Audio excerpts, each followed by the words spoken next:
اعوذ باللہ من الشیطان الرجیم بسم اللہ الرحمن الرحیم الحمد للہ رب العالمین الرحمن الرحیم مالک یوم الدین ایاک نعبد و ایاک نستعین اهدنا الصراط المستقیم صراط الذین انعمت علیہم غیر المغضوب علیہم ولا الضالین آمین۔ الحمدللہ، اللہ کے فضل و کرم سے آج قرآن کریم کی تفسیر کی ابتدا ہے۔ رب ذوالجلال کا ذکر الہی ہر مسلمان کو کرنا چاہیے۔ ذکر دل سے بھی ہوتا ہے اور زبان سے بھی۔ جو ذکر دل سے ہو اسے قلبی ذکر کہتے ہیں، اور جو زبان سے ہو اسے لسانی ذکر کہتے ہیں۔ دل اللہ کی طرف متوجہ ہونا اور اس کی عظمت اور وحدانیت کے دلائل میں غور و فکر کرنا قلبی ذکر ہے۔ لسانی ذکر میں مختلف قسمیں ہیں، مثلا تسبیح، تحمید، تکبیر، دعا، استغفار، تلاوت، تعوذ اور تسمیہ۔ تعوذ کے معنی اعوذ باللہ من الشیطان الرجیم پڑھنا، کہ میں شیطان مردود سے اللہ کی پناہ مانگتا ہوں۔ اسلام کی تعلیم یہ ہے کہ ہر کام کے آغاز میں بسم اللہ پڑھنی چاہیے، لیکن کلام اللہ قرآن کریم کی تلاوت سے قبل خاص طور پر تعوذ کا بھی حکم دیا گیا ہے۔ قرآن کریم میں اللہ تعالیٰ کا ارشاد مبارک ہے، فَإِذَا قَرَأْتَ الْقُرْآنَ فَاسْتَعِذْ بِاللَّهِ مِنَ الشَّيْطَانِ الرَّجِيمِ۔ جب آپ قرآن پڑھنے لگے تو شیطان مردود کے شر سے اللہ کی پناہ مانگ لیا کیجیے۔ کلام اللہ کی تلاوت سے پہلے اعوذ باللہ من الشیطان الرجیم پڑھنا مسنون ہے، خواہ تلاوت نماز کے اندر ہو یا نماز سے باہر ہو۔ اس میں ایک بڑی حکمت یہ ہے کہ انسان جب قرآن کریم پڑھتا ہے تو شیطان سر توڑ کوشش کرتا ہے کہ وہ اس کے معنی کی طرف متوجہ نہ ہو۔ وسوسہ اندازی کے ذریعے وہ اس کی توجہ ادھر ادھر مبذول کر دیتا ہے۔ تعوذ کے علاوہ اعتدال کے ساتھ جہر کا حکم بھی اس لیے دیا ہے کہ قاری قرآن شیطانی وساوس سے محفوظ رہے۔ کلام مقدس کی تلاوت سے پہلے جھوٹ، غیبت اور بہتان وغیرہ سے ناپاک ہونے والی زبان کو اعوذ باللہ من الشیطان الرجیم کے ذریعے پاک کر لیا جائے۔ قرآن کریم سے استفادہ کے لیے تمام شیطانی افکار و اعمال سے پاک ہونا ضروری ہے، کیونکہ انسان کا سب سے بڑا دشمن شیطان ہے۔ تعوذ کے بعد بسم اللہ الرحمن الرحیم، کہ میں شروع کرتا ہوں اللہ کے نام سے جو بے حد مہربان نہایت رحم کرنے والا ہے۔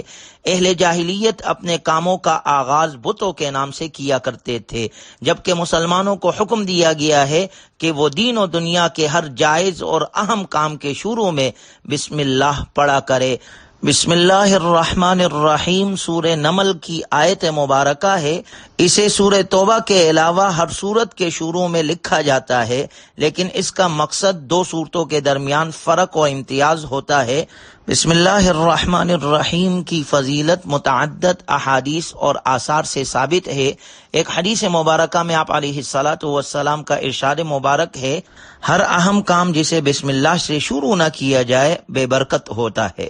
مسلمان کو چاہیے کہ وہ ہر اہم کام کا آغاز بسم اللہ الرحمن الرحیم سے کرے۔ نماز کی پہلی رکعت کے شروع میں اعوذ باللہ من الشیطان الرجیم کے بعد بسم اللہ الرحمن الرحیم پڑھنا مسنون ہے۔ یوں دوسری رکعتوں کے شروع میں بھی بسم اللہ الرحمن الرحیم پڑھنا چاہیے۔ ہر چیز اور ہر عمل کو وجود دینے والا اور انہیں پائے تکمیل تک پہنچانے والا صرف اللہ تعالی ہے۔ اللہ تعالی کے مہربان اور رحمان ہونے کا تصور ہر مسلمان کے ذہن میں ہر وقت رہنا چاہیے، کیونکہ تمام اشیاء اور افعال اور اعمال میں برکت صرف اللہ کے نام سے پیدا ہوتی ہے۔ جب قرآن کریم کو کھولا جاتا ہے تو سب سے پہلی سورت جو نظر آتی ہے وہ سورہ فاتحہ ہے۔ گویا سورہ فاتحہ قرآن کو کھولنے والی ہے، اسی نسبت سے اسے سورہ فاتحہ کہتے ہیں۔ یہ سورت 7 آیات پر مشتمل ہے۔ مختصر ہونے کے باوجود اس میں کتاب مقدس کے اساسی مقاصد اجمالی طور پر آ گئے ہیں، اس لیے اسے ام القرآن کہا جاتا ہے اور اساس القرآن بھی کہا جاتا ہے، یعنی قرآن کریم کی بنیاد۔ اس صورت مبارکہ کی حیثیت قرآن کریم کے دیباچے کی بھی ہے اور قرآن کریم کے خلاصے کی بھی ہے، کیونکہ قرآن کریم کی تمام تعلیمات کا خلاصہ اس میں اختصار کے ساتھ آ گیا ہے۔ قرآن کریم کے بنیادی مضامین 3 ہے۔ نمبر 1 توحید، نمبر 2 رسالت اور نمبر 3 قیامت۔ اس صورت مبارکہ کی ابتدائی 2 آیات اور چوتھی آیت میں توحید کا مضمون ہے، تیسری آیت میں قیامت کا ذکر ہے اور 5ویں اور 6ٹھی آیت میں نبوت اور رسالت کی طرف اشارہ ہے۔ اور سورہ فاتحہ نہ صرف قرآن کریم کی موجودہ ترتیب میں سب سے پہلی سورت ہے، بلکہ یہ پہلی وہ سورت ہے جو مکمل طور پر نازل ہوئی۔ اس سے پہلے کوئی سورت پوری نازل نہیں ہوئی تھی، بلکہ بعض سورتوں کی کچھ آیات مبارکہ نازل ہوئی تھی۔ اس سورت کو قرآن کریم کے شروع میں رکھنے کا منشا بظاہر یہ ہے کہ جو شخص قرآن کریم سے ہدایت حاصل کرنا چاہتا ہو اسے سب سے پہلے اپنے خالق و مالک کی صفات کا اعتراف کرتے ہوئے اس کا شکر ادا کرنا چاہیے اور ایک حق کے طلبگار کی طرح اسی سے ہدایت مانگنی چاہیے۔ چنانچہ اس صورت مبارکہ میں بندوں کو وہ دعا سکھائی گئی ہے جو ایک طالب حق کو اللہ سے مانگنی چاہیے، یعنی سیدھے راستے کی دعا۔ اس طرح اس صورت مبارکہ میں صراط مستقیم یا سیدھے راستے کی جو دعا مانگی گئی ہے، پورا قرآن کریم اس کی تشریح ہے کہ وہ سیدھا راستہ کیا ہے۔ الحمدللہ رب العالمین، تمام تعریف اللہ کی ہے جو تمام جہانوں کا پروردگار ہے۔ الرحمن الرحیم، جو سب پر مہربان، بہت مہربان ہے۔ مالک یوم الدین، جو روز جزا کا مالک ہے۔ ایاک نعبد و ایاک نستعین، اے اللہ ہم تیری ہی عبادت کرتے ہیں اور تجھ ہی سے مدد مانگتے ہیں۔ اہدنا الصراط المستقیم، ہمیں سیدھے راستے کی ہدایت عطا فرما۔ صراط الذین انعمت علیہم، ان لوگوں کے راستے کی جن پر تو نے انعام کیا۔ غیر المغضوب علیہم ولا الضالین، نہ کہ ان لوگوں کے راستے کی جن پر غضب نازل ہوا اور نہ ان کے راستے کی جو بٹکے ہوئے ہیں۔ گویا یہ صورت مبارکہ ایک دعا ہے اور پورا قرآن مجید جواب دعا ہے۔ اس صورت مبارکہ میں اللہ تعالیٰ نے ہمیں دعا سکھائی، اہدنا الصراط المستقیم، اے اللہ تو ہمیں سیدھے راستے کی ہدایت عطا فرما۔ اس دعا کے جواب میں اللہ تعالیٰ نے قرآن مجید عطا فرما دیا جو تمام انسانوں کے لیے ہدایت ہے۔ سورہ فاتحہ میں ہدایت کے حصول کے لیے نہ صرف دعا سکھائی گئی ہے بلکہ دعا مانگنے کا سلیقہ بھی سکھایا گیا ہے۔ پہلے اللہ کی حمد و ثنا کی جائے، اس کی بڑائی کو تسلیم کیا جائے، پھر اپنی عاجزی کا اعتراف کرتے ہوئے اس کی مکمل بندگی کرنے کا اقرار کیا جائے اور آخر میں اپنے دعا اور حاجت پیش کی جائے۔ گویا یہ صورت مبارکہ ایک بے مثال دعا، معارف کا بیش بہا خزانہ اور قرآنی علوم کا ایسا شفاف آئینہ ہے کہ جس میں 113 صورتوں کی جھلک ہم مختصر وقت میں دیکھ سکتے ہیں۔ شاید یہ جھلک بار بار دکھانے کے لیے ہی ہر نماز کی ہر رکعت میں سورہ فاتحہ پڑھنے کا حکم دیا گیا ہے۔ حصول ہدایت کے لیے ہدایت کی طلب بھی ضروری ہے اور دعا بھی ضروری ہے۔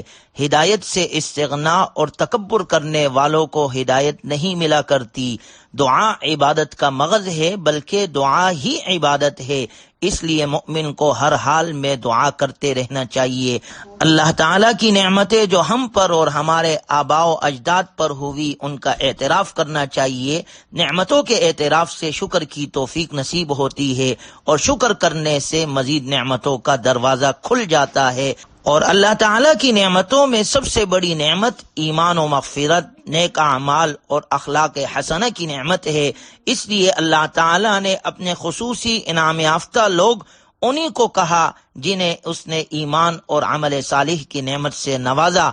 گویا سورہ فاتحہ میں انسان کو صرف اپنے رب کے آگے جھکنا سکھایا گیا ہے کہ اس کے آگے جھکنے سے انسان کے آگے ہر مخلوق جھکتی ہے۔ اتنے بڑے انعام کے شکریے میں بندوں کو اس اللہ کی حمد و ثنا کرنی چاہیے جو صرف اسی کو زیب ہے۔ حمد و ثنا اور تعریف کے لائق ذات صرف اللہ کی ہے۔ اس کے علاوہ ہر قسم کے گمراہوں اور ہر طرح کی گمراہی سے اللہ کی پناہ مانگتے رہنا چاہیے، خواہ وہ گمراہی کی کوئی پرانی صورت ہو یا اس کی کوئی نئی شکل ہو۔ اللہ تبارک و تعالی ہمیں ہر قسم کے گمراہی سے محفوظ فرمائے، بدعات اور رسومات سے اللہ ہماری حفاظت فرمائے اور صراط مستقیم پر چلنے کی اللہ ہمیں توفیق نصیب فرمائے۔ وآخر دعوانا ان الحمد للہ رب العالمین۔